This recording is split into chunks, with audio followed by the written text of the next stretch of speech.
Good morning. Good morning. Thank you so much for being with us today. You know, I know this guy, so sweet, in Central High School a few years ago, and then, I don't know, something happened to him. He became the face of evil on the hit show Heroes. We have Zach Quinto with us today, and I'm so excited to bring him out. Zach. Look at him. Hello. Good to see you. Good to see you, too. Good to see you, Yeah, it's good to be back home. Is it? Absolutely.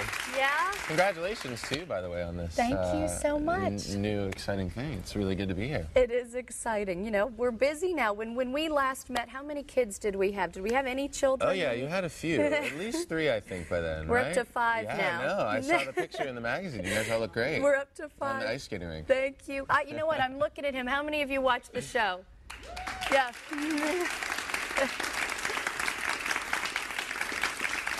It's hard for me to sit here and look at his eyes. You all will understand that then. I'm afraid you're going to get that gloss. Don't you dare do that to me. You little cute face of evil, you. So what has this been like? What a whirlwind trip. Yeah. And then this is not your first gig. You were on 24. Right. Touched by an Angel.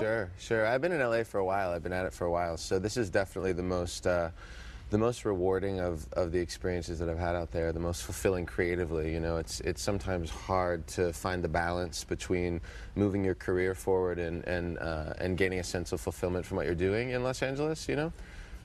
But this has definitely been the best of all of that wrapped up in one. And how has this been with the Now, you won this role. You fought for this role. When we first saw you, you were a nerd on the show. You were this nerdy watchmaker, clock fixer guy. Right. And you really worked, from what I understand, to make that your role. To make yeah, I mean, you know, the audition process was such that I don't think they knew exactly what they wanted for this character, and they spent the first few episodes of the show. I came in on episode 8.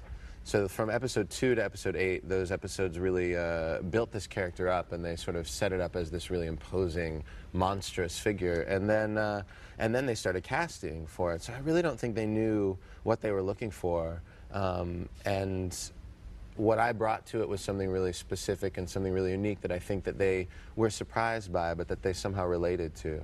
So yeah, and then it just became this evolution. I don't think anybody could have imagined how people would have responded to it, or how the character would have really found its way as it did. So that's just something that happens once an actor joins up with the writing and sort of creates that, you know? And that's the fun of it for you, I'm sure. Yeah, it's the best part, definitely. Do you like being evil?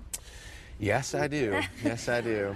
Evil is actually probably the most fun you can have, I think. Yeah, I think so, because you get to explore parts of yourself that you don't otherwise get to explore. So it's a lot of fun in that regard, and you do it in an environment that's still really structured and safe, you know. So that's a good opportunity. Do you get the name when you go out? Is everybody Sylar?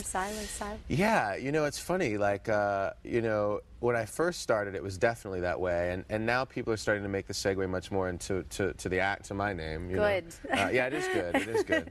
And I make a rule, like if I'm walking down the street and I encounter somebody, they're like, you're Sylar, you know, and I'll certainly engage them in a conversation. But if I'm walking down the street and someone hollers from a distance, I don't respond to that. You know, I think it's really important that you sort of set up who you are and your boundaries and how you relate to people as you enter into a world where you start relating to people on a lot bigger scale. You know. Good for you, because how tough is that to find your way? I mean, you know, you're in this place where we see the magazine covers, we see the problems with young celebrities, we see a lot of the different ways that things can twist and turn and the negative effects. So how do you really make it a point and a priority to, hey, no, this is where my head is? Yeah, I think it's essential. I mean, I've been in LA for almost 8 years, so for me, it's something, you know, I'm about to be 30, and this is happening at a time in my life where I feel really sort of settled in who I am and confident in the person that I'm becoming, and that's not always the case when things happen really fast and you're really young and it's so shiny and it's so seductive, and it is really powerful. And the thing that I've learned is, like, you have to set your boundaries and you have to know who you are, and you have to stand with that, and there are certain things that you can't compromise or can't give up, you know. Otherwise, I think you are in a little bit of trouble, potentially. Did I see you hanging out with Rumor Willis? Yeah, sure. She's really good friends with Hayden, and I'm really good friends with Hayden. So, yeah. you know, and things like that, you know, people see you with people, and things get spun out of control, and things get said, and things get written, and you just have to really know who you are and know how to maintain a certain amount of imperviousness to that, you know, I think. We know who you are. You're a Central Catholic grad. I know, right next door, right? Yeah, you're a Central Catholic grad. And Zach mentioned he worked with my husband. I met Zach. How old would you have been? Probably like 13, 14. 13 or 14. And he was so good. He was so good in high school as a performer. Yeah, look, okay, that's my husband right beside Zach. Directing us in Godspell, yeah. Yeah, in Godspell, and you won Gene Kelly Awards. Yeah, for Pirates of Penzance, which Joe also directed. And, there you also are. in 17. Oh, look at you. Yeah, that's great. Can that's we thank lovely. your mother Thanks for that one this morning? Sure. She's here. Where's Mom? Hello. Right there. Hello, Mom. How are you doing today? What's it like for you to have the face of evil in your home?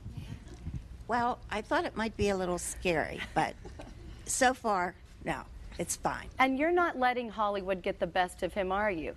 Well, I'm trying my best not to. But that's a little difficult. Plug your ears, Zach. Has it changed him? Yes, a little bit. Are you okay with that, though? He's not here. You can talk. Bit. Just look right at me. You look right at me. Don't influence her, you face of evil guy, you. No, I think he's still true to himself. You can see that in him. Yes. Yeah, you wouldn't have it any other way. I was very impressed with some discussions we had this time that he's home, that he's managing quite well. Without my advice, I may add. But well, now what? He knows your number, right? Why isn't he calling? I don't understand. Right. It does change a family, though, doesn't it, Zach? I mean, it does change I mean, you know, I've really felt like, and I've said this before, there's a lot more exposure, and there's a lot more excitement in my life, certainly, and it's changed for the better. But as I said, like I've really worked on who I am and who I want to be. And I think that the only career that could ever really be rewarding is one that blends those two things, you know. The minute you give up any sense of who you are or what's important to you, I think you're in real trouble, you know, because I think the nature of the industry, especially in Los Angeles, especially in that Hollywood world, is that you know, people will take whatever you give them, and once you start giving things of yourself, I think you're in dangerous territory, because ultimately it's a very ephemeral, sort of empty sort of thing that you can plug into, and if you do plug into it, I think you'll find that that it's not as I don't know, glossy as it might first appear to be. Yeah. It's beautiful. Stick with that, and you know, you're going to be a great role model to some of the people we have on today's show. We'll see what happens. Yeah, we have some other stars from our area coming up, some younger people who are working on their careers as well, so stick with us, and we'll listen to them and more right after this.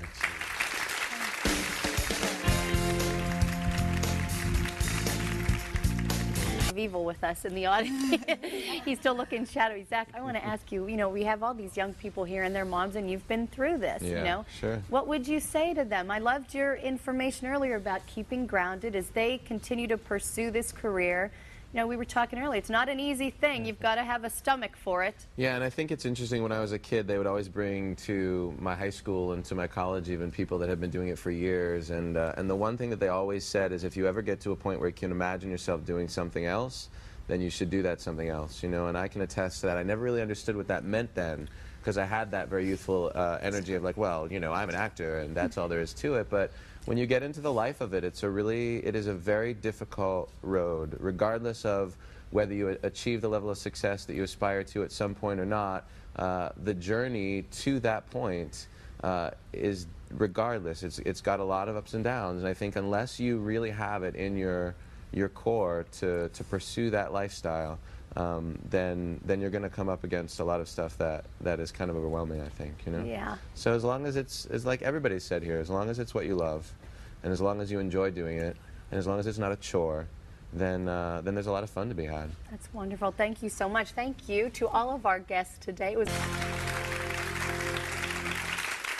Thank Thank you, thank you. We like to leave you every day with a little 10-minute tip. Take 10 with Jen, we call it. Something that you can do in 10 minutes or less to make your life easier. And today, since we're talking about celebrity and stardom, we thought it would be good to share a little tip with you from Zach Quinto, actually, about how to stay focused no matter what your dreams are. If you take just 10 minutes or less a day to really sit still, prioritize yourself, keep focused, even write down what your plans are, what your goals are, what your dreams are.